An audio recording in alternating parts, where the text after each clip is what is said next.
This episode of Fertile Talks is sponsored by ILMeds.co, an international mail order pharmacy specializing in fertility medications.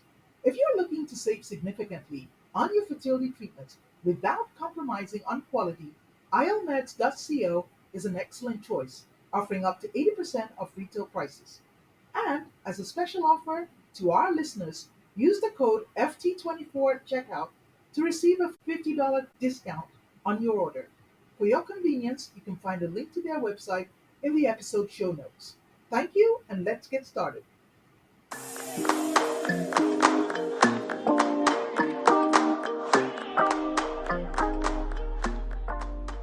Welcome to Fertile Talks, the global podcast celebrating the diversity of fertility journeys. I'm your host, Dr. Yemi Famuyiwa. Whether you're just starting or simply curious, this is your safe space. In each episode, we will bring you expert insights, heartfelt personal stories, and the latest in reproductive health. Our goal is to break down barriers, tackle stigma, and provide support and hope. So whether you're in the Americas, Africa, or Asia, Fertile Talks is your companion on the path to parenthood. Thank you for tuning in and welcome to Fertile Talks.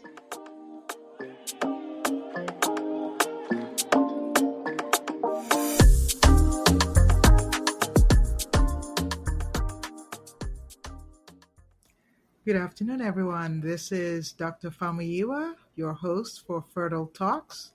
And today we're going to do something different. We're going to be talking about egg donation and talking about what protections are there for egg donors who's eligible for egg donation in the hope to prevent abuse, because a lot has been happening in the egg donation world. So let's talk about what is egg donation. Egg donation is when a woman donates her own eggs to help someone else conceive a child. This could be for couples trying to conceive, struggling with infertility, or individuals who are unable to genetically produce their own eggs, and families who may be single parents who want to conceive as an egg donation.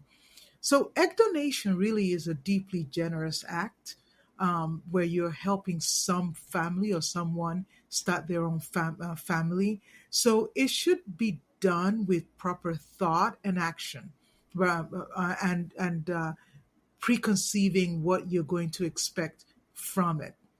So, it's important to be completely informed, to be protected and supported throughout the whole process.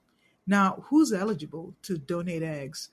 Usually, there are some guidelines that we would recommend. So, most clinics will prefer someone between the ages of 22 and maybe 30 or so, when the eggs are typically healthiest, 21 to 32 even.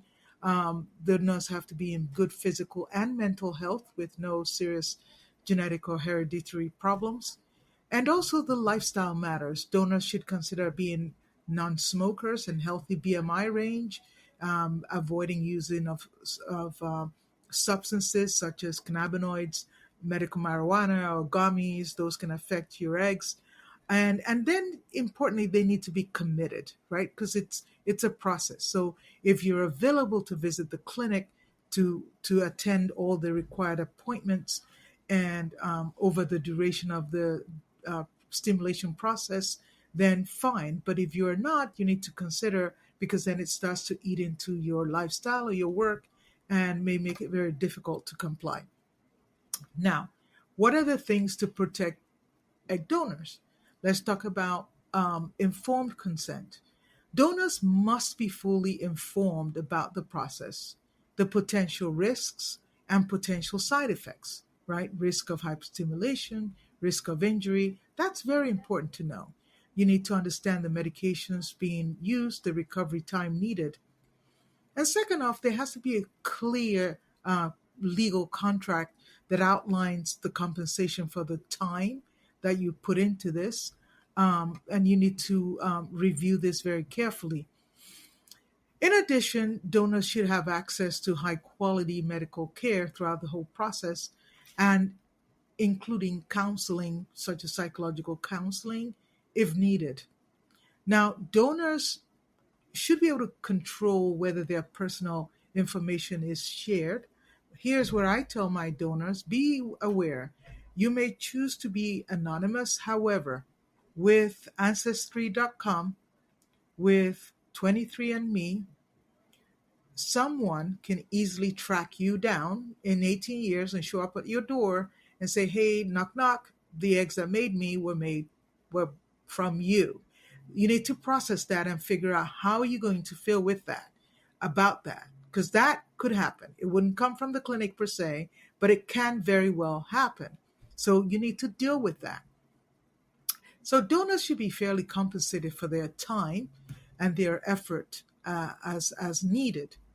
Now, one of my pet peeves is some donors, we've seen, may be involved in trafficking and abuse, and this is huge. There was a recent report, an investigation, where they found that some women, some girls, were being trafficked in certain countries, and their eggs are shipped all over the world. So when you go on a website and someone is promising you you're going to get 6 or 8 eggs for some incredible price, be careful that those women that donated those eggs were not trafficked or coerced into such a thing. That should never be allowed. Where there should be industry regulation, it's not there yet. But we can't control what's going on in Africa or in Asia or in South America if you choose to buy your eggs elsewhere and create babies over there. So be aware that this is an ongoing issue and should never be allowed. Those donors need to be educated about their rights and the risk involved. They need to be properly screened. So not all places will screen donors. Beyond the medical screening, which we all do, yeah, look for infectious diseases and all that. But then there are certain, medical conditions that need to be ruled out because those have a serious risk of being transmitted genetically to the infant. So if you get a donor and you don't know if the proper skin screens were done, then you are setting yourself up for a heartache later on, right? The donors need access to independent advocates and counselors, a psychological counselor, to make sure that they have gone through the thought process of why are they doing this. I give you an instance. I saw a donor a few days ago who I thought was an ideal candidate, who was 22, was married, had 2 kids, and they didn't want any more kids. And her husband had a vasectomy, and she decided she wanted to help other people build their families who may need it. She was very rational, very mature, willing to go through psychological counseling, did not use any controlled substances, was not a smoker or a drinker. Her husband was extremely supportive of her choice. This would be an ideal candidate. She has the right support. She's willing to go through all the screening, and she's doing it from a place of love, of concern to help, right? So the impetus to donate eggs should not be like one of finances only.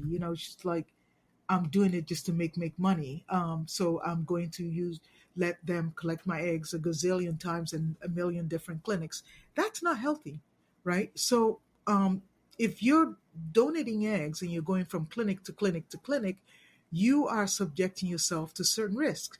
And you also have to be concerned because should you choose to have children of your own in the future, are you setting yourself up for increased risk and complications when you decide to start your own family?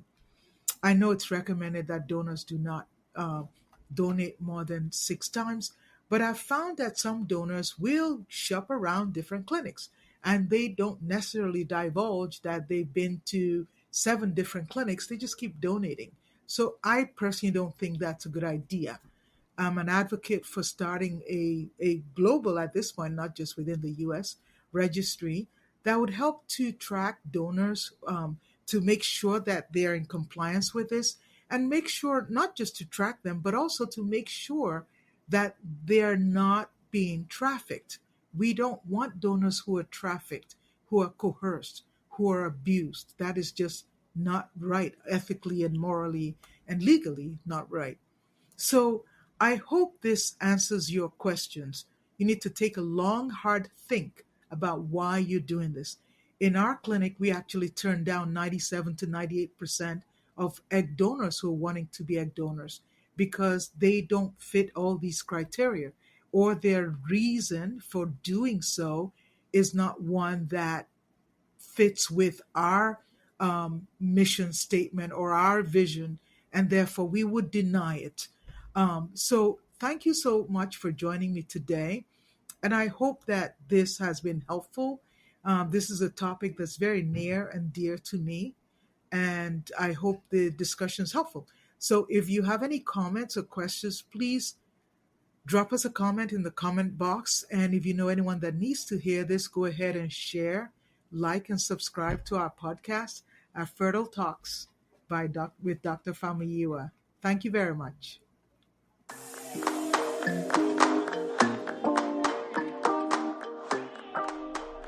Thank you for tuning in to Fertile Talks.